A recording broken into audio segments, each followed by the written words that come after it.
Oh, baby, you're still with me, huh? Did you have a good time in the Smiling Dolphins section of your Skondo mobile wellness app? Of course you did. Of course you did. Duh. Don't forget to take your Lamictal 3. Okay. Hi. It's part 12. Welcome in. It's great to see you. I'm glad you're here. Thanks for taking the time to watch this playthrough. I appreciate all the very thoughtful, kind comments that have been coming through on this playthrough. Keep them coming. I love reading them. I respond to some, but not all. Leave a thumbs up. Comment down below. Follow the links in the description. All that fun stuff. Let's get after it. If you come here live sometime during a playthrough, you might even have a chance to play some bingo. I just feel stuck. Gabriel's back, baby. Go Hawks. Gabriel was in quite the pregnancy situation last time that we talked to him, so it'll be interesting to see what happens here.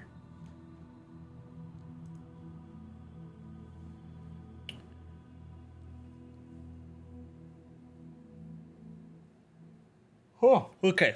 You got that out of the way. All right. I just feel stuck. It's a common reason why people just pop by therapy. You know, it's the same situation. My wife is in her 3rd trimester now, so it's all about the baby. Mm-hmm. All baby, all the time. You don't sound particularly thrilled about that. It's really expensive. I had no idea. Public service announcement. Yes, it is. It is very expensive.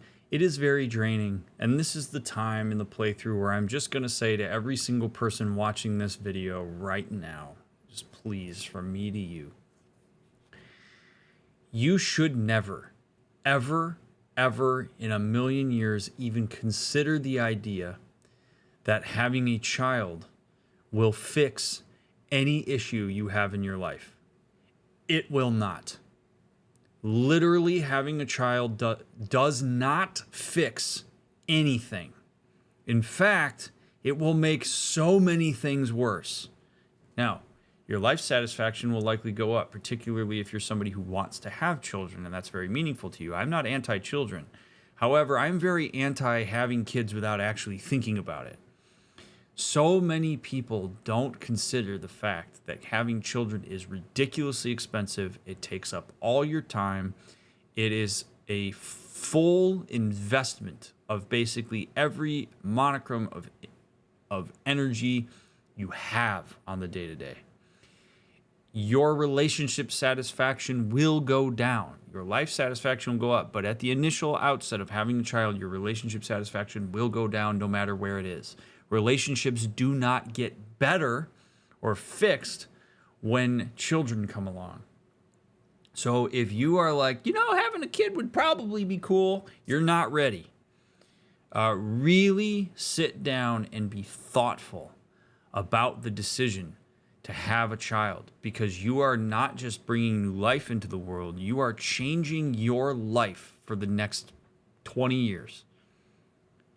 And you can't give them back. There's no return policy. So if you're going to have children, be thoughtful. Actually take the time, take inventory on whether you are prepared financially, emotionally, etc.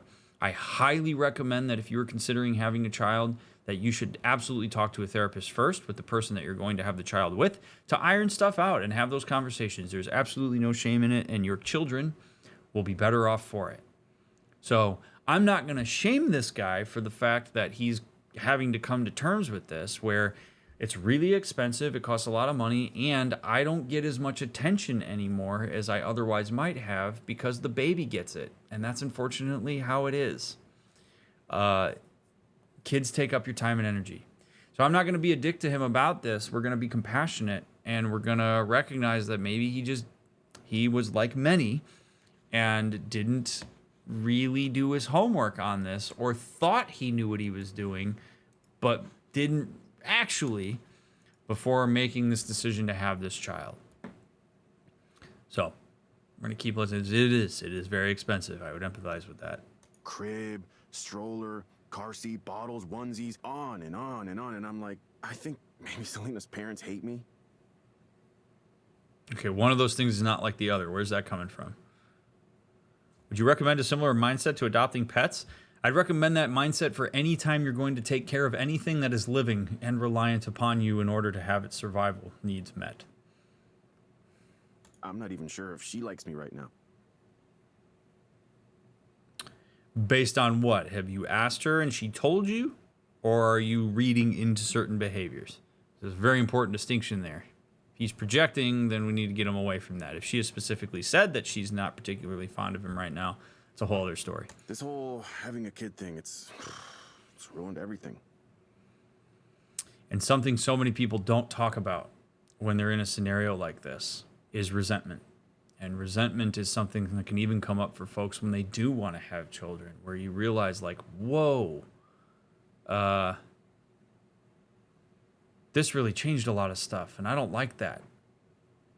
A lot of people are afraid to talk about that, but if you can actually talk about it, you're often better for it because it's out there. And yeah, if she's in the third trimester, she's probably not in the best mood all the time. That is a hormonal nightmare. Meaning the third trimester. Pregnancy's hard, man. Pregnancy does so many things to the people who carry the baby. It's wild. All right, what is it that makes you think everything's been ruined? That's actually a pretty good question. What did you used to have that was ruined? That's actually worse. Evelyn's response here is worse than the AI's. The AI actually, it's not bad. What is it? Like, what's been ruined? I mean, I guess say what's been ruined, or what makes you think everything's been ruined? It's fantastic. So let's go there. What are you missing out on now because of the fact that you're having a child? What is it that makes you think everything has been ruined? The way people react to me now. I made a mistake. Okay. A couple days ago, I tried to have a talk with Selena about some of the things I was worried about. It didn't go so well. I don't know what I was thinking. What did the conversation sound like? What did you bring? I would want to know. What did he bring up? How did he bring it up? What did he say? What did she say? There's a lot of information to be gleaned from here. His takeaway is that it was a bad idea. It may not necessarily have been a bad idea. He may just have approached it in a way that wasn't particularly useful. If he does have concerns about the pregnancy, though, I absolutely give him credit for voicing those concerns. Again, would be good to have had those conversations ahead of time, but the reality is, kid's on the way. He's having the conversation now. He's doing the best he can. So I would appreciate to him, I'd say, I appreciate the fact that you tried to bring it up. So tell me what went wrong. She started to cry and told her parents, and now I have two sets of parents wondering if I'm up for this. Okay, so there's a issue obviously here with his parents and what they think about his fitness to be a dad, and two sets of parents wondering if he's up for this. Do you think you're up for this? Is one of your concerns whether you're actually available for this? That might be a question I would ask him. Her starting to cry is not a bad thing, especially if he was being honest. Her going and telling her parents, that's a dicey one, because that is really a form of triangulation that's probably not healthy for their relationship. Like, if your partner says something that's upsetting to you and you're in a healthy relationship ostensibly, and you have the ability to go talk to them about the way you were impacted by something, you should do that instead of roping your parents or friends or whatever into the conversation. So it sounds like she didn't receive it well. That doesn't mean that what he tried to convey was bad. I mean, we can certainly talk about the impact of how he expressed himself if it was problematic, but saying how he feels about the pregnancy and where he's at with things and maybe stuff that surprised him, that's not a bad thing. That's something you absolutely should have space to do. And it's the kind of thing that if they came into my therapy room and they're talking about potentially having kids, if I notice that there's a skittishness to talking about things, or if I notice that when they talk about something difficult, one of them runs outside of the relationship to figure stuff out, That's going to be part of an evaluation where I'm like, I don't know that you guys are ready for this because you have a lot of interpersonal dynamics between yourselves you got to get worked out first before you start bringing kids into the fold. Because bringing kids into the fold is going to exacerbate this entire thing. So, again, I need more information from him about how he said the things he said, what he said, stuff like that. It's going to be biased because I'm going to get it as a form of self-report from him. I'd be curious to know what kind of differences she would have in the way that she reports it. But these are the types of things, again, having a therapist can really make a difference on this. But I'm fine. I just said some thoughts. What did you say? Thoughts around who I am. That's all. Just some thoughts. Thoughts are thoughts until they become words. Thoughts don't have any impact on anybody else aside from yourself until they become words. So, what did you express? Because you could think everything. You could think,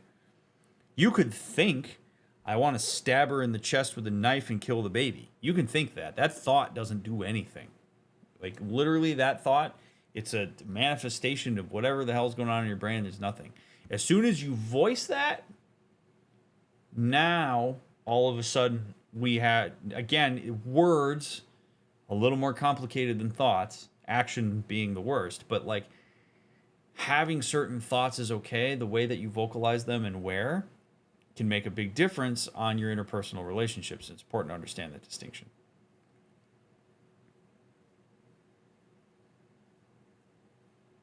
She said, "This is not a time for you to be selfish."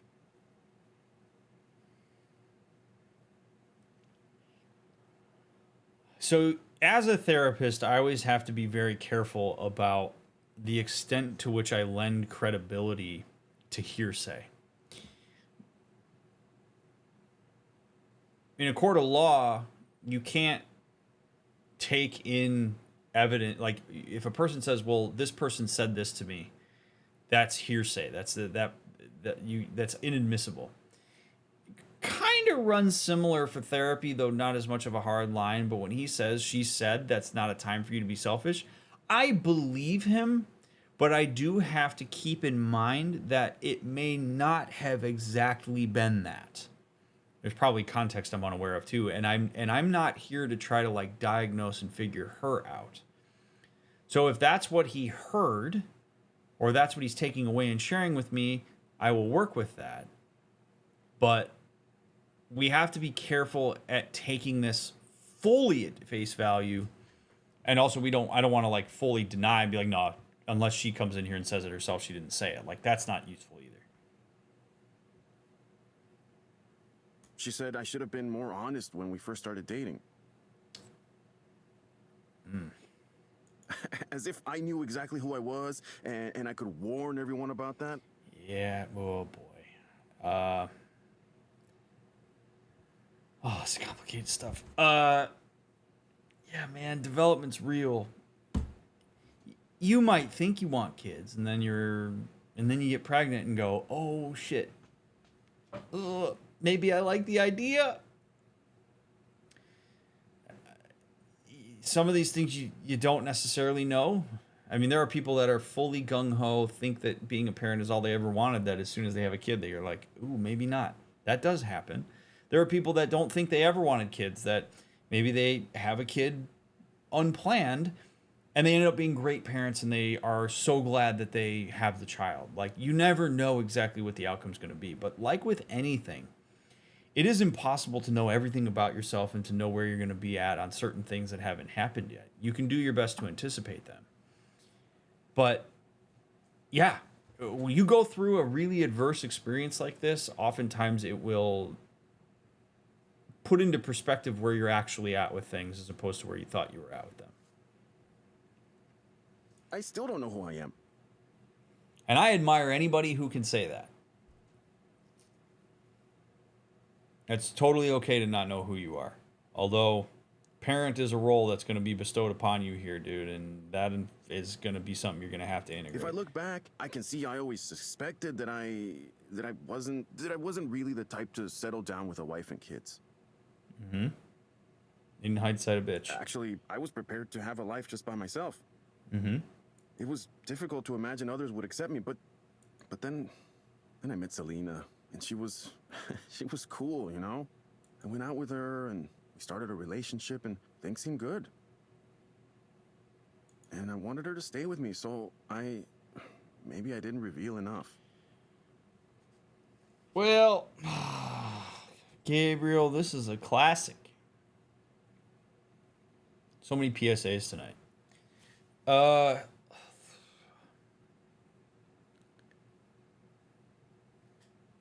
If you are actively withholding something because you're afraid that if a person finds out about it, they may make the decision not to be with you anymore, that's not a good reason to withhold it. It's not. Because now you're changing the game. Now you have a person consenting to something that they may not really realize they're consenting to. This is dicey because there is the adage of if the person doesn't ask, you don't have to necessarily tell them. But if there are things that are core to who you are that you think are important for somebody to know, and you withhold that information actively as a means to protect the sanctity of the relationship when it absolutely has an impact on the relationship, you got to disclose it. It's on you to disclose it. If this is something like, I didn't reveal that I don't like strawberry ice cream, well, whatever. But if we're talking about serious stuff like, I didn't tell her I don't want kids, but I knew I didn't want kids, but I didn't tell her because I was afraid that if I told her I don't want kids, she wouldn't want to date me anymore. Yeah, maybe she wouldn't. It's a deal breaker for a lot of people. But if you knew that's where you were and you withheld it and now she's pregnant and you're having to confront the fact that you don't want kids, now we're in a way worse situation because now you have a kid who is going to be here, who's going to bear the brunt of that unless you're very careful. Hell of a lot better to have had that relationship end because she didn't agree with the fact that you didn't want to have kids than to have a kid on the way and now you're being forced to have this conversation. But it's not like I knew for sure then, I really didn't. And that's okay, man. Yeah, that's the compassionate view. Of course you didn't. What are we're talking around something right now. Like, what is it that you either did or didn't disclose that you feel like you know better now than you did then? Like, I need some of the content here. He's talking around something. And I would probably point that out to him. Be like, hey, Gabriel, I get the sense you're kind of talking around something here. What part of you are we talking about here? I thought things would be okay as long as I went down the path I was supposed to be on, so the relationship kept moving forward, one thing led to another, and then I got married to her. It was like I was on autopilot. Oh boy. This happens, man. This happens. You wouldn't believe, maybe you would. You wouldn't believe how often it happens. One of the things that I have really come to appreciate in the sense of recognizing it as a very pervasive dynamic for a lot of people, not because I think it's good, is how many people do not and have not critically thought about their lives. And I'm not saying this to shame him. Okay, again, this is something that so many people do. It is remarkable to me how many people live their lives on shoulds and what they think they're supposed to want and do instead of actually checking in with themselves. It's a person who, when they actually check in with themselves, says, you know what, I don't want children. I really don't. And then overrides that and is like, well, everybody up until this point has said I should. Everybody talks about having kids like it's an inevitability. So that's actually what I should do. This girl likes me back. Man, it's been a long time since a girl liked me back. I should lock this down. I don't know that I want to, but I should. I should marry her. You can get into such a tangled web of everything you thought you wanted to do when you don't engage in thoughtful, critical self-reflection. What do you actually want?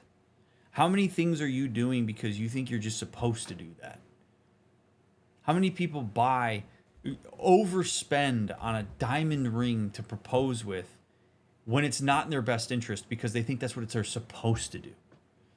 Like, I really believe there is a ton of value in critically asking yourself or critically reflecting on the things you want to do, things you think you want to do. Am I purchasing this diamond ring because that actually feels right for me? Because that's actually something I want? Because that's actually in line with my core values of what I believe should be a token of commitment? Or am I purchasing this diamond ring because that's what I've been told I'm supposed to do, but it doesn't actually hold any value for me? What does hold value for me? And you'll see a difference in relationships when you have a couple that operates on what they actually believe and what they actually want versus what they're supposed to want, and couples that like are just doing the things they think they're supposed to do because that's what people said they're supposed to do. You can feel the difference almost immediately if you're paying attention to it. And yeah, people will get stuck on the should have autopilot. And it's a really hard train to get off because you cost sunk the shit out of yourself on this to a point where now this guy has a kid on the way. And it's sad. And so, like, let this be a lesson to anybody watching this. Like, critically evaluate your values, the things that you want, and ask yourself if the things you're doing are actually in line with what you, the person, want, not with all the dumb bullshit everybody else has told you you're supposed to care about. It's the difference between how, when people talk about how they should feel versus how they do feel. The more important thing is how you do feel. It's possible I thought I could ignore the other stuff and, I don't know, eventually it would go away. Nope, it never does. It is also quite fascinating to me how often when a person within like the first meeting or two with a person they're dating has the thought of like, you know what? Like, you know what? The sex is really not that good. This person's cool, but the sex is not that great. I'm sure it'll get better. And then 10 years into their marriage, they're like in their 40s and they're like not having sex ever. And it's like pulling teeth getting that person to basically be like, I just don't enjoy it. And I haven't since the beginning. And I just thought it would go away. You know how much you would save yourself if you talk about this stuff ahead of time and work on it in the outset before you cost sunk yourself into it? Like, generally, if there are things that are particularly pervasive for you and you think that you should just ignore it because it'll go away, you should assume it's not going to go away. In fact, if you talk about it now and it goes away, great. If you talk about it now and it doesn't go away, then it tells you just how important it is and you should be talking about it. Okay. Again, everything, I have so much empathy for this guy because everything he's saying is stuff that he learned. And it's stuff that he didn't critically think about because he probably was never told he was supposed to. Please continue versus what are the thoughts you thought you could ignore?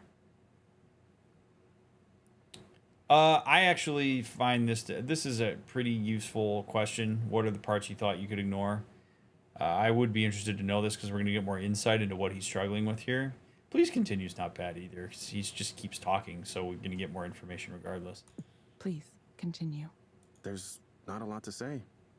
Oh, I guess there's not a lot to say. I just have this side to me that I haven't told anyone about, that's all. And I get a sense that you want to tell me about it, but you're hesitant to. And I've been feeling that side stronger than ever. I don't know why.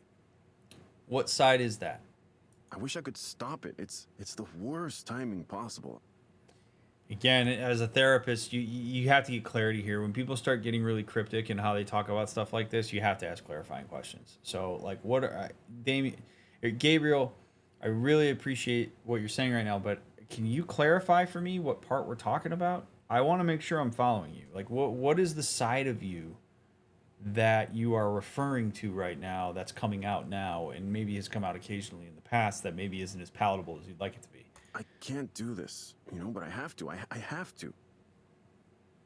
I can't believe I've gotten myself into this situation. I pretended to be a normal person for her sake.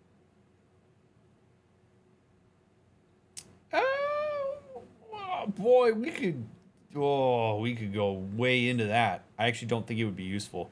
My therapist antenna on that are like, oh, there's some really interesting self stuff in there. But I don't know how useful it would be to actually go in that direction. The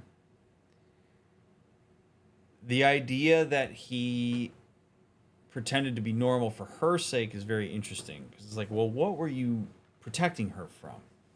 Because that's the implication of that sentence. For her sake, I protected her from whatever this side of me is. Maybe you did, but I'm more worried about you. What were you protecting for yourself? What did you have at stake in being this normal person for her and for yourself? That's more interesting to me than for her sake. I wish I hadn't been so good at pretending.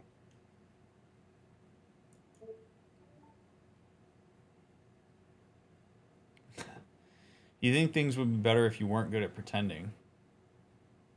It's a stupid question. What would happen if you didn't pretend anymore? Also not a great question, because he doesn't know the answer to that. All we're going to hear is his anxiety and his what ifs, which is not particularly useful at this point in time. I think what I would ask him is, again, what is it that you're pretending to be, or what are you trying to get away from? And to what extent is that pervasive in your relationship? And is it something that you're like trying to figure out that you want to disclose? What are we actually talking about here?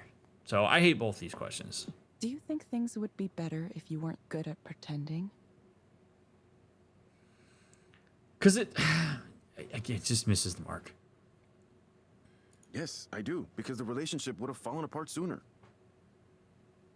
I wouldn't be in the situation I'm in now. I wouldn't be ruining all these lives. I'm so frustrated right now because I don't have a prompt to figure out this is burning me alive right now that I don't know what he's talking about. As a therapist, I'm not going to beat around the bush with you. I need the info, man. Talk to me about this. What side of you are we talking about? You're talking about the duality of man without actually telling me what the duality is. What is this? And Eliza is doing nothing to pry. Who is this person you're referring to? I'd like to get to know him a little bit so that we can see the dichotomy and figure out what happened. It's driving me nuts. I literally don't. It's actually constraining my ability to analyze this properly. I think that's where the bulk of my frustration is right now, is I quite literally can't analyze this properly because I don't know what he's talking about. Selena's life, her child's life, our parents' lives, it's not their fault they got stuck with me. Well, I mean, it kind of is. Selena did consent to being in a relationship with you, I would assume, and she consented to the sex you had, which created the... I mean, there's consent here. Her parents, yeah, no, I mean, they didn't... But, yeah,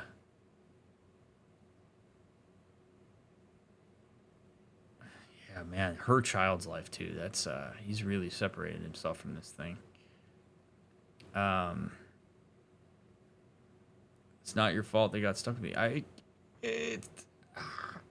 Multiple people are accountable here. I'm the one bringing it all down. How? How did I let this happen? I'm a shitty person. The writing is killing me right now. It's killing me. I want to know so much more about you, man. What I don't like is the idea that we're walking out of here with this idea that he's a shitty person because we can't get any feeling on where it's coming from. The whatever part of him he's worried makes him a shitty person has its reasons for existing and doesn't necessarily need to be shamed. Having reservations about having a child when your girlfriend is, or when your wife is pregnant, is not a bad thing. It doesn't make you a shitty person. And I'm here to tell you right now that if anybody here watching this video either has been in this situation, is in this situation, or thinks they may be in this situation, you should absolutely talk about your reservations. You should absolutely Wear your heart on your sleeve with these things because it's going to make all the difference. And if when you are going through the same process that Gabriel's going through, you find yourself having some degree of like resentment or frustration, or you're not responding in the way that you thought, that doesn't make you a shitty person. It makes you a person. It's complicated. Being a person is complicated. Putting shitty as an evaluation on himself here because of that isn't going to help anything. And I would challenge him on that. But I don't know what he did. I don't know what he's referring to, which is making this, again, so frustrating. Rafi, thank you very much for the raid. I appreciate you, dude. I hope you're doing well. Those of you coming along with Rafi, I'm DrMick. I'm a licensed marriage and family therapist. I have a PhD in human development. This is Game Sessions with a Therapist, where we play cool games like Eliza, and I analyze them using my therapist brain. And I've done a whole bunch of games that you can go check out on YouTube. But we're playing Eliza right now. We're having a therapy session with this man named Gabriel.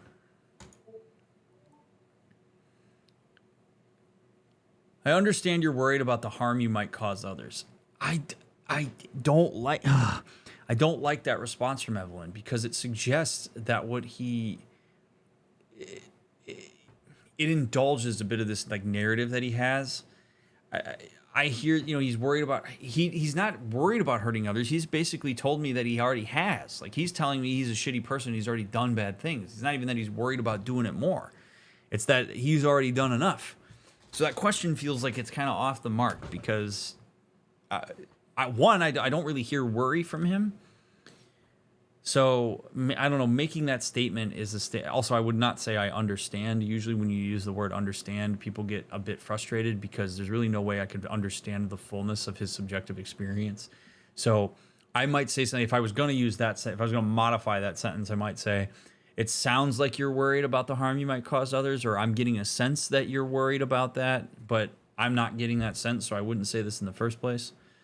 And obviously what Eliza has to say is absolute fucking dog shit, so. Okay, Gabriel, let's try something.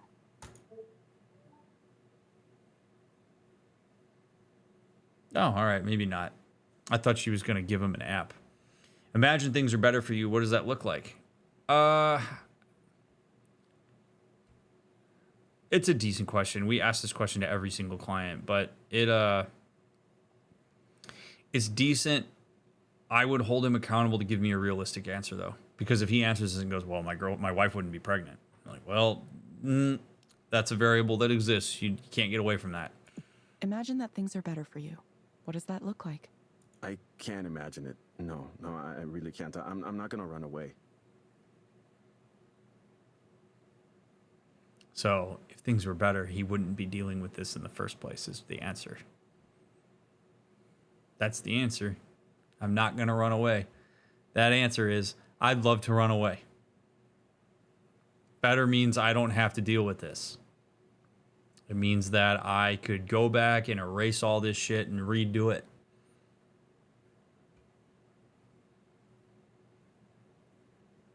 It's very sad to me that this guy, I generally assume in this kind of case that Gabriel was not helped to be critical about these things. He wasn't given the tools necessary to evaluate this stuff at the time he should have been evaluating it. And now here he is. And so the question is going to be, okay, so I hear that, man. I hear that you're not going to run away. I hear that you're going to deal with this. I hear you saying that you have to. If this is something that you have resigned yourself to having to deal with, then it sounds like a good use of our time would be figuring out how to do that well in a way that feels good for you.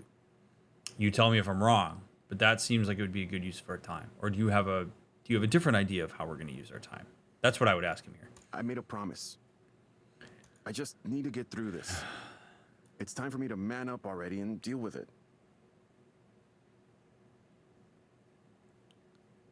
Whatever I want personally just doesn't matter here. I have a family to protect now. This poor guy.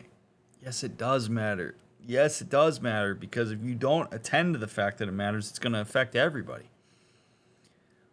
Like, this idea that you have to fall on the sword and become this like altruistic dude is not really going to help your case here, bud. Like, you are you're not responsible for your entire family. You don't become a martyr for your family because you had a kid that you don't want. That's not the way, man. Your thoughts, needs, desires are important. So are your wife's, and so will your children's be.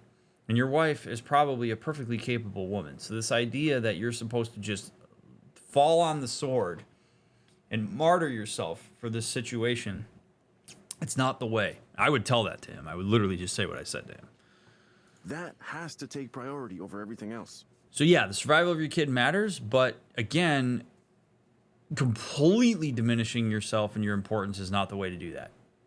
You can prioritize your family and also still attend to yourself and your needs. And it's very important that you understand that, or else you're going to be in big trouble, dude. Why do you think this has to take priority over everything else? Stupid ass robot doesn't understand. And you'll continue to suffer? I gotta say, you're leveraging a lot of rapport with your client if you ask that question. It's actually not a terrible question. It's a question that, I don't know that Evelyn's thinking of it this way, but it's a question that's really designed to challenge him on this idea that he's supposed to suffer so everybody else is fine, that he's supposed to set himself on fire so everybody else is warm. I like that, but you do run a risk of hurting your alliance with him if you ask that question. Because he's got it built very strongly in his head that this is what he's supposed to do. And so if a person that he perceives to be in a position of authority comes in and challenges that, it's like, what? And so you're going to just suffer the whole time? There's utility to that question. But you got to time it right. I had a supervisor once that said you can say anything to any client. You just better make sure you say it at the right time. And that is very true. Why do you think this has to take priority over everything else? Oh, Why do you think sweet this robot. has to take priority over everything else? I'm a man. I'm 40. That's what men do. Well, okay. Don't know that that's a thing that I'm going to challenge right now. I'm not going to go Mr. Social Justice Warrior on him right now and be like, that's not what men do. Feminist says that. Like, I'm all for feminism, but this is not the time. This is a time for me to shut up and listen to him. This is a time for me to hear where this comes from and how it orients his behavior and his thought process. I will likely challenge that at some point, but not right now, because I'm still in assessment information gathering phase. I need to know what makes this guy tick. If I come in here and I just battle every single thing he says to me, we're not going to build a good relationship. So, yeah, why is it that you have to suffer? I'm a man. It's what men do. Okay. I made a promise, and now I have a responsibility. Society only works because people accept responsibility and follow through on their promises. If everyone just did what they wanted to all the time, the world would collapse. It would be a disaster. Not necessarily, bud. This is the way... look, man, this is the way that he spun narratives to get him into a position where he can accept the fact that he didn't do something he wanted. Truly. He's gone to a place where he's like, well, if I acted on my desires, then everybody else did, like, oh my God, it would just be absolute chaos. And maybe a little bit, but the world's chaotic even with rules and orders and responsibilities and accountability. Like that's not mitigating chaos. This is a way that he's essentially gone to a broader meta level as a way to justify the fact that he's going to stick in there for something that he didn't want in the first place. We're seeing the founding building blocks of the story that he's going to tell himself for the rest of his life about why it is that he is taking care of a child he doesn't want. Like the idea that just because what he might want to do isn't necessarily great for society doesn't mean that everybody else is an amoral whatever. And I'm not even saying he's amoral. We all want things we shouldn't actually have. That's why I need to reject these other voices and stay on the right path. Right. So you're going to try to follow more shoulds, and that has not been working out particularly well for you. I'm not suggesting that you just dump your wife and kid and leave and move to Canada or anything like that, but those voices are there for a reason. And I don't know what they are, and it's driving me nuts that I don't know what they are, but I want to know what those other voices have to say. I want to know what they want. I want to know what their MO is. Because those voices are there speaking from somewhere. We don't just have random ass shit that comes out of nowhere. They're borrowed from somewhere, or they're generated because of something. It's very important for me to understand what those are. I can't do any analysis without that. I'm going to be good, and I'm going to stay good. Okay. I won't let all these people's lives be thrown into chaos because of my selfishness. I owe it to them to be the man I'm supposed to be. It's not a terrible sentiment, but he's handcuffing himself like massively. I'm not about to let anyone down because of some noise in my brain.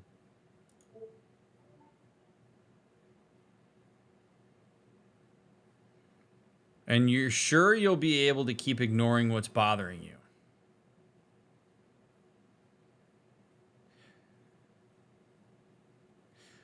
I mean, I guess I could look at that as a challenging question, but this is there's a concept. There's first and second order change, which is a concept I've talked loosely about in various other playthroughs. But the idea is that when you're presented with something that you want to change, you can choose to either go first or second order on it. First order change is changing something without changing the rules. Second order change is changing the rules themselves. So first order change in the context of Gabriel here, as in terms of his mindset around this stuff, is, well, yeah, let's figure out how to keep ignoring what's bothering you. That would be facilitating a change that holds in place the idea that he's supposed to ignore what's bothering him so that he can be the man that he's supposed to be. So we're changing something, but we're changing within the context of the rules. If we wanted to facilitate second order change, we might ask him, we might challenge what it means to be a man. We might challenge the idea that ignoring something that's bothering you is not the way. And we actually need to change your orientation to the way you communicate your needs and your desires. Second order change is not always preferred, but it is generally longer lasting, because think of it as first order change being a band-aid and second order being surgery. They're very different. They have their utilities. It's not like you're averse to first order change all the time, but it is important to understand the distinction. Because there is, if you want more like long-term change, you're going to have to probably engage more in second order than first. So what do you think it'll do to, what do you think it'll take to do that? That's a better question than Evelyn's. I really can't emphasize enough that Evelyn going off script is not better than Eliza, which is really saying something. And I'm actually kind of glad that that's the case, because Evelyn's not a therapist, so she's just asking the kind of questions that anybody might ask, because they pick one thing out of the conversation and they go, okay, yeah, I'll ask about this. There's no real like pointedness to it. I am still at the point where I want to know what the noise in his brain is, and I can't believe that we're not getting questions to ask about that. What do you think it'll take to do that? I have to be strong. I have to harden myself. All very vague, right? He's speaking very conceptually, which I think is part of the issue that he has. He doesn't get specific about stuff. He speaks in these broad strokes of what it is to do. I should do. That's not helpful. You do want to get specific about yourself. And what does that mean? What does strong mean? What does harden yourself mean? What does that look like? How does that show up in your relationships? I can't let myself give in to the noise. I made the mistake once. And what happened? Fucking God, what happened? But I think Selena and her family are willing to pretend it never happened. And as long as it never happens again, and as long as we just move on like everything's normal. I mean, my hypothesis is that he got angry and possibly like hit Selena or something. I mean, he's talking about it as if it's the case. Like, I've heard this type of thing enough times that, like, that's probably what he's referencing. I'm not going to assume that it is, but if I had to guess, if you're like, Dr. Mick, you have to guess, or else your stream's never going to continue ever again. I would guess that there was probably some sort of altercation that happened because he got angry about something and gave into the anger. And why do clients sometimes speak like this? Speaking cryptically helps you avoid the emotional intensity in actually going there. So if he goes to whatever those voices are, it's going to be a lot more present in terms of like his emotional reaction and intensity around whatever it is. So a lot of times that's one reason why people speak cryptically. Another reason people speak cryptically is because they want the therapist in this case to be the one that fishes and says it instead of them saying it at first, because then it's like, well, we're having the conversation because you went there, not because I went there. Any number of reasons why it happens. It does happen for sure. Like, people beat around the bush all the time. And it's my responsibility in a therapy context to try to cut through that and get past it and be like, hey, we're talking very vaguely here. I'm going to need some specifics here from you. Otherwise, I don't really know how to help you. And some people just are not particularly good at articulating themselves. That is something that we have to take into account too. Maybe if you can prescribe me something to, I don't know, make me feel better about all this. I'd be happy to. Make me okay with the way things are, the way they need to be. Sounds like you're in a very difficult place right now. That's fine. Surface level empathy. Okay, Gabriel, I have some recommendations for you. Okay, Gabriel, I have some recommendations for you.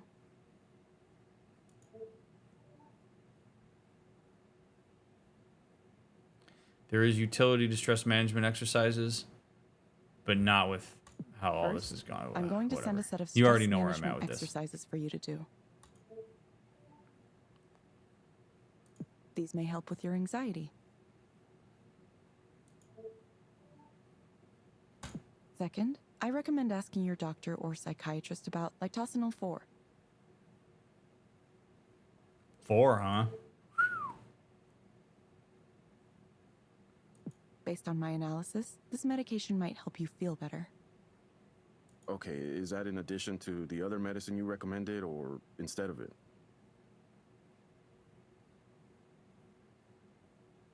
Not that it matters either way. I haven't gone to the doctor at all. Nah.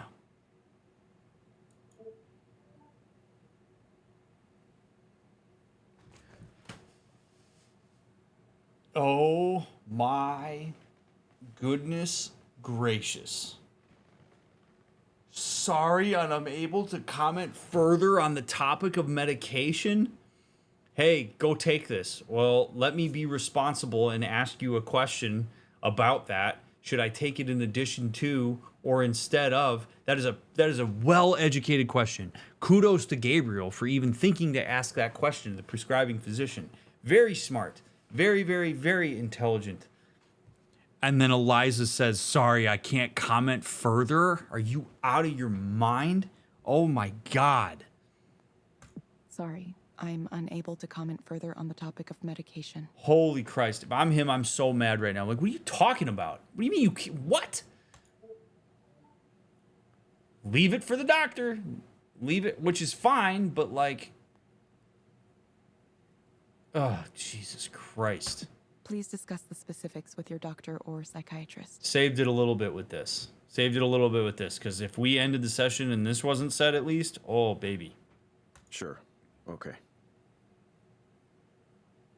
Well, I guess that's that. That's life.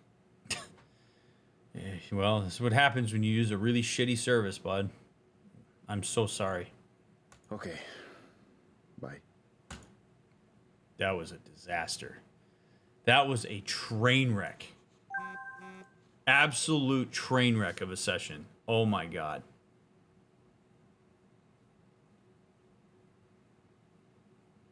What a nightmare. We did nothing to help that guy.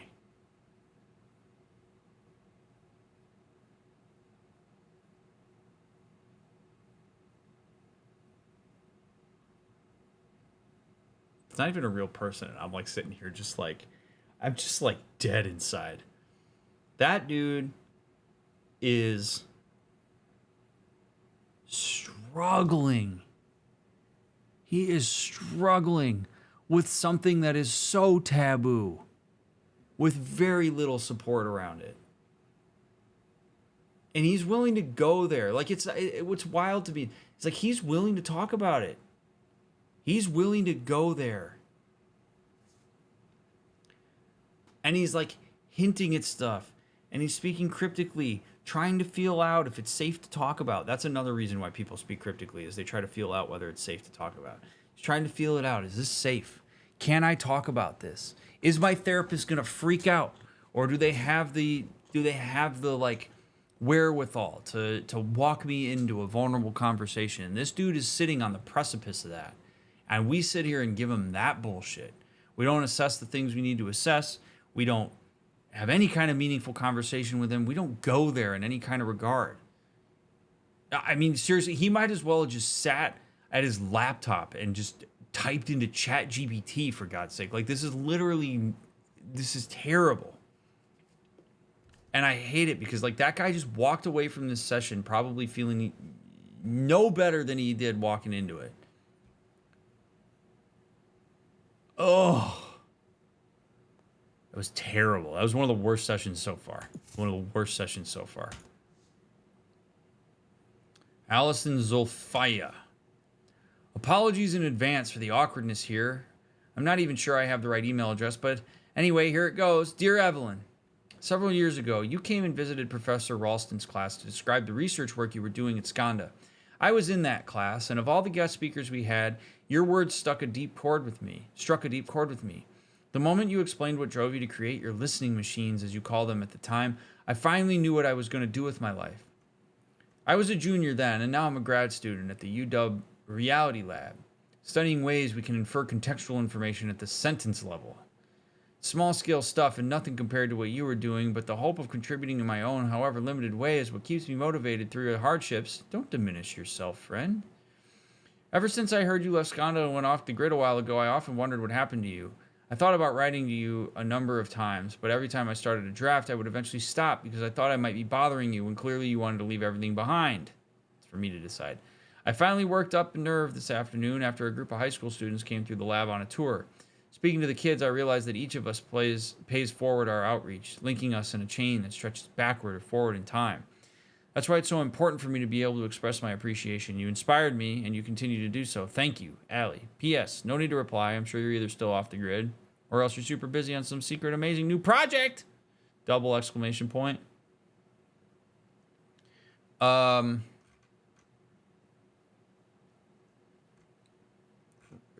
Change your major. Run. I mean, cool to get an email like this, and also it can further facilitate the isolation of, like, you don't know me. I love the enthusiasm, but get out.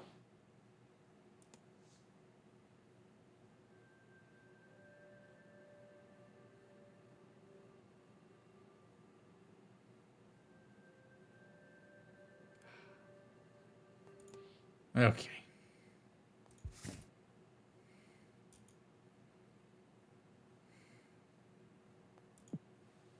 I was tempted to break away from the script for these people, but I'm glad I didn't. Me too. Following the prompts is still the best way to make Eliza better. Why do we care about... Okay.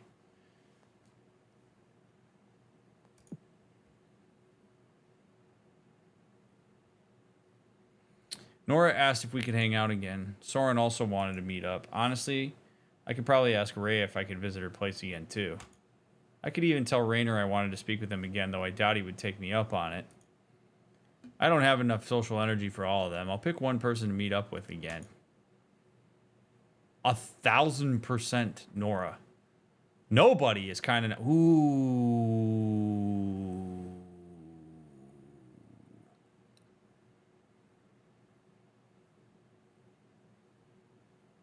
Yeah, we ain't going to any of these people. We're just vibing. Yep. Goodbye. Nobody. Nobody. If I'm being honest with myself, I just don't feel like meeting up with any of them. You go, girl. Hell yeah. They're all kind of tiresome in their own way. Yes, they are. I'll just stay in and read or play solitaire or something.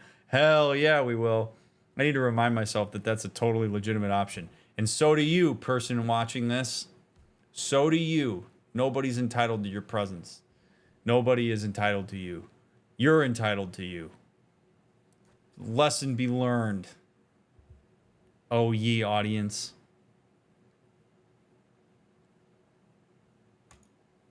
Funny how sometimes you feel lonely, but other times solitude is the best thing, right?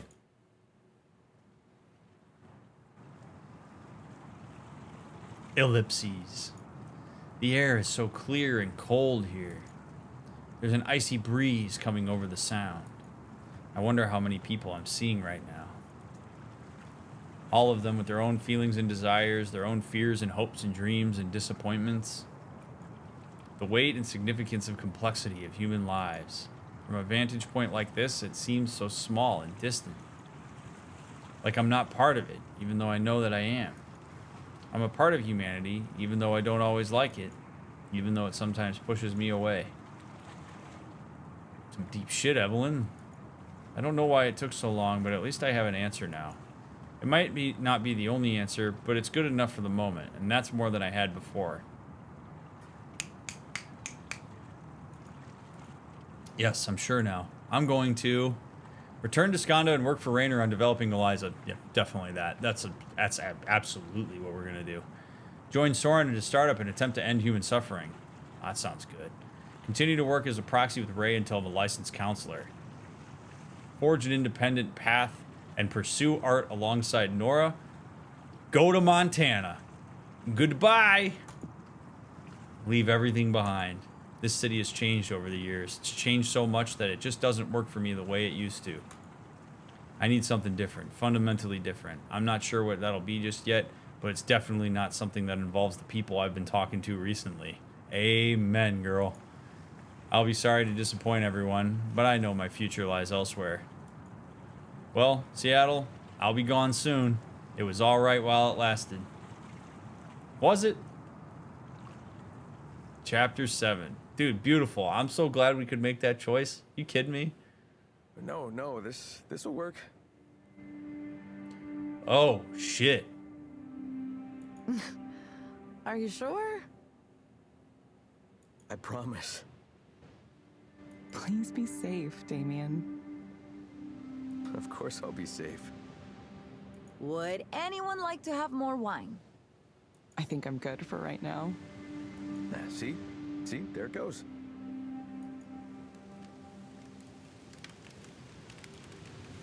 The flames shudder and wobble as they begin to spread to the logs, which crackle and hiss at the heat. After a while, the wildly leaping flames begin to steady themselves, and we settle in around the pit. Fire. Agent of destruction and creation. Something nice about a campfire deep in the woods, isn't there? Yeah. Hey, thanks for coming out here with me. I know camping isn't really your thing. Well, I mean, not Evelyn's thing, but I don't know about you, Nora. Maybe a couple times, when I was a kid. I thought maybe since we're in pretty deep on all the things we're working on right now, we could all use it. Because I used to, when things got really bad, I'd come out into the woods and just be there. And it helped me, so I thought maybe it would help you too. I don't know if it'll inspire you or what, but if more people could experience something like this, something with the same meaning it holds for me. It is nice. Honestly, I've been doing all right. Better than before, that's for sure. Finals are soon, but I'm not too worried. Evelyn's got her dissertation to finish up. 1,000-yard stare from DrMick when he had to finish his dissertation. Oh, how's that going, Evelyn? Old Nora. Nah, I know. You're not supposed to ask how the dissertation is going. Correct, because the answer is always terribly. I hate my life. That's always the answer. Always. The only good dissertation is a done dissertation. Is that a rule? Pour me that drink anytime. Hey, see? Yes, let's have a drink. I still, when I look at the binder that has my dissertation in it, I like tense up. I look at it and I go, I don't know how that was ever written. Oh my lord, what a nightmare. I'm still kind of freezing, even with this fire going. Nora reaches for her backpack and pulls out a thermos. She hands out plastic cups and pours in them a warm, dark liquid. Okay, this is delicious. You know, I've never actually had mulled wine like this before. No? In my family, we always had it around this time of year. You take red wine and add, what? Cinnamon, orange? Yeah, those, and cloves, and, anise, star anise, and honey. That sounds awesome. That's it. Quite simple. It's really warming me up. That's what it's for. Ugh, so good. Evelyn, you doze off or something? No, I'm awake. I was just looking at the fire. Kind of staring at it, I guess. What do you see? Everyone. People. Us. I don't know what that means.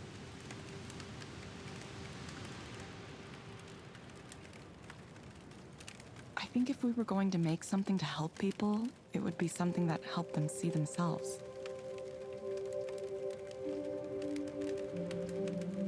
Something that reflected back on them somehow. Just a thought. It's probably nothing. No, I like that though. Yeah, something to help you reflect. I think that's the right track. I'm really looking forward to working on these ideas with you two. And just as soon as all this nonsense with school is over.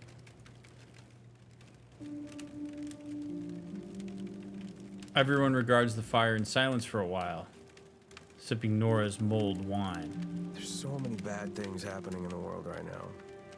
But I don't know, somehow, for some reason, I feel like the future is going to be okay. I don't know why, I have this feeling that we're the ones. We're the ones who are going to fix it. Not we, like, you know, you or me, but I mean, like, our generation.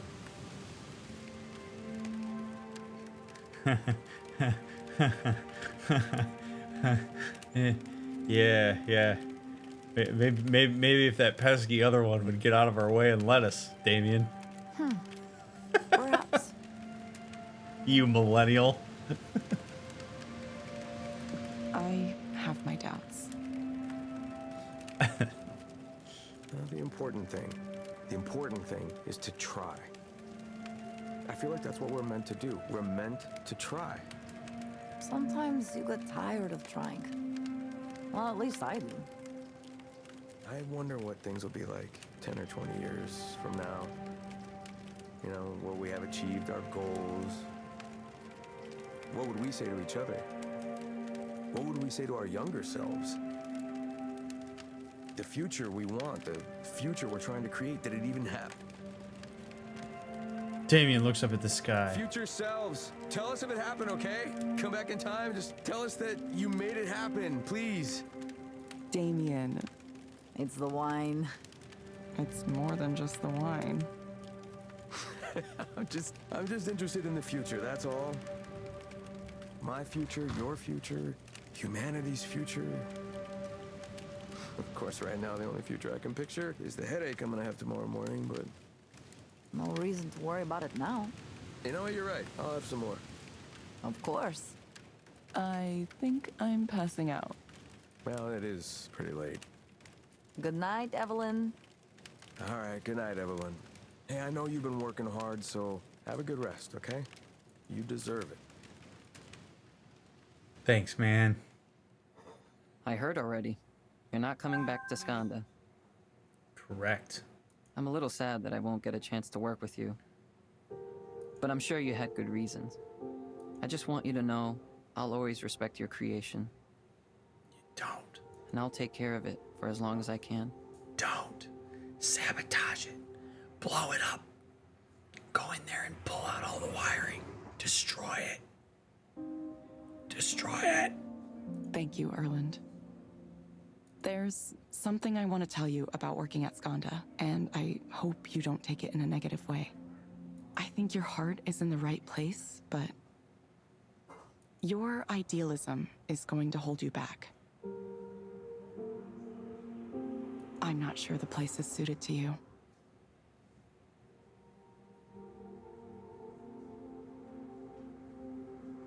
You saw it already. They're going to ask you to do things you don't want to do. They might only be small things, but even small things build over time. Whoa, whoa, whoa. Okay, whoa, whoa, whoa. It's not his idealism, it's his integrity. His integrity is going to get him in trouble because he has integrity, and they're going to ask him to do stuff he doesn't want to do, and he's going to question and go, I can't do that. That's not a good idea. It's his integrity. And that's not his fault. That's not a fault. Erland, you've got integrity. It's going to make your job at Skanda hard. That's what you want to say here. It's going to be up to you to decide how to manage that. Yeah. I've been thinking about that. Yeah? I'll be right back, Erland. I got to pee so I can check my phone. DS Property Management Lease Termination Agreement. Hell yeah. Evelyn, I put the lease cancellation and termination agreement in your mailbox prior to discussion. You can read it over, sign, and return to me when you get a chance. Sorry to see you go. You're one of the best tenants I've had in nearly 30 years doing this. Drew Spink, Property Management. Japan? The expat community here is pretty big. Lots of cool folks and a few not so cool folks. I'd be happy to show you around Tokyo at least. I don't know a ton about how Ancestry works here myself. I believe there's a family registry system connected with the temples.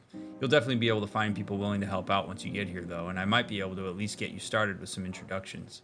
Yay for connecting with the past. Looking forward to seeing you whenever you get here.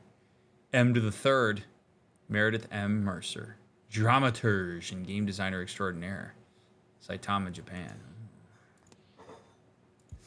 Oh, everything come out all right? Yep, we're good. What were we saying? When this opportunity first came up, I was so excited. Running a program at Skanda right after school, at my age, it was just, I had to do it. Now I'm realizing maybe this is less of a blessing than I thought it was.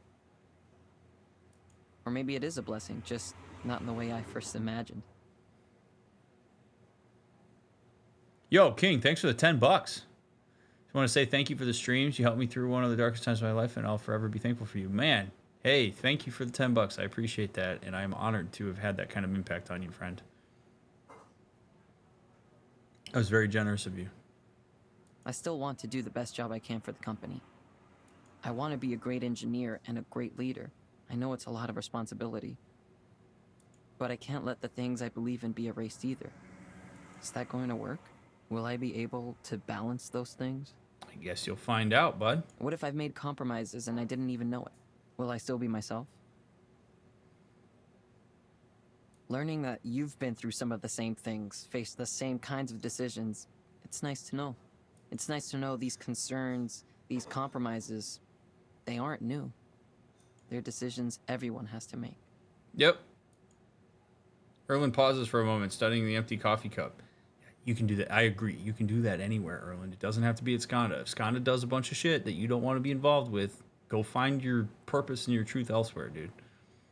The other day I realized nobody's really asked me if I was okay.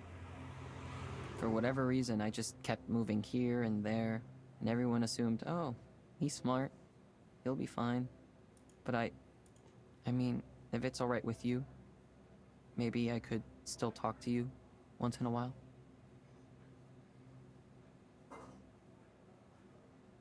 Once in a while.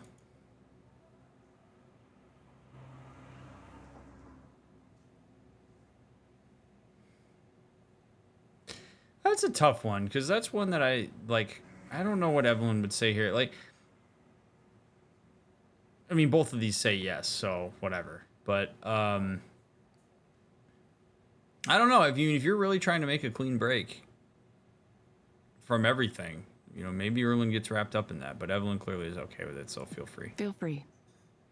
Yeah, once in a while, sure. Okay. Yeah. Thanks, Evelyn. You've really helped me. I hope I can repay it somehow. Don't worry about it, man. Don't worry about it for now. I'm sure you will. There's no message, no point, no overarching story here. At one point, I worked for Skanda. At one point, I was involved in the creation of a computerized counseling system. Then I lost my way, and nothing happened. And still, nothing happened. I can look at these facts, but I see them as though they were someone else's life, not mine. Which means you probably made the right decision. Sometimes a radical break with the past is inevitable. When the past holds no meaning anymore, whatever value it held gone. Now I am nobody. Not necessarily in a bad way. The external facts that used to define me simply don't exist anymore. So now I'll wander back to a past I never knew and a father I never met. I wonder if I can find him. All I know is that he's somewhere in Japan with a different family, his own family. A family entirely separate from me. I don't even know why my mother kept me away from him. Was she trying to protect me? Was it revenge? The more I think about it, the more I start to realize everything I've done came from this basic fact of my life. As much as I wanted to pretend it didn't affect me at all. I need to confront this part of me, this part of my past, even if it happened before I was born, even if none of it was my fault. Are we really just gonna chalk this all down to daddy issues?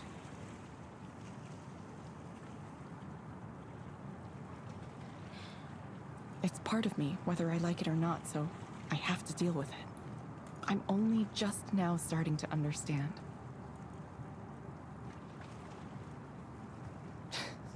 What a fool I've been. I built a program to listen to people, but I myself heard nothing. All I have now is the barest thread. Enough to carry me across the ocean, at least. A pilgrimage into the unknown.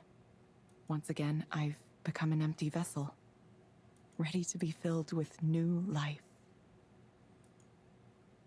Good for you, Evelyn. If that's what you want, go get it.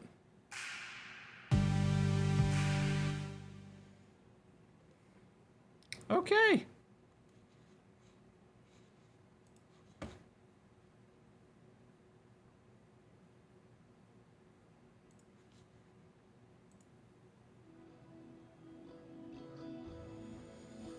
Well, we made it. I actually really like that it just kind of ends like that. That's great. Cool. Yeah, you know, go find your dad. If that's what feels right for you, do it. Would I have maybe gone a different direction? Maybe. But, like, go to somewhere that you want to go and find yourself. You know, you don't have to necessarily find your father and close that door in order to find who you are. But if that's what it feels like, then cool. I'm not going to take that away from you. Like, I'm not going to like mansplain your desires to you, but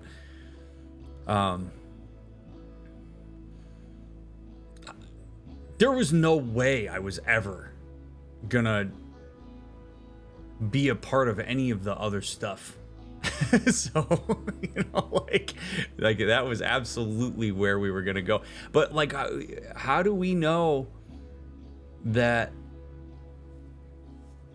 her? I mean, God, when you're an adult like that and you're 34, I certainly respect the desire to find like a birth parent. I'm not trying to say that that's a bad thing. That's a thing that if you're gonna go do it though, requires a lot of thought beyond, you know what, I'm leaving my life in Seattle behind, so let me go just find my dad in Japan, potentially against his wishes. That's, you know, a little dicey, but hey, again, if that's what Evelyn's conclusion is like, you know what, I want to find this part of my life that I attribute a lot of things to, and I want to get some closure on it, whether that means I get to talk to him or he slams the door in my face or whatever, so be it. And good for her.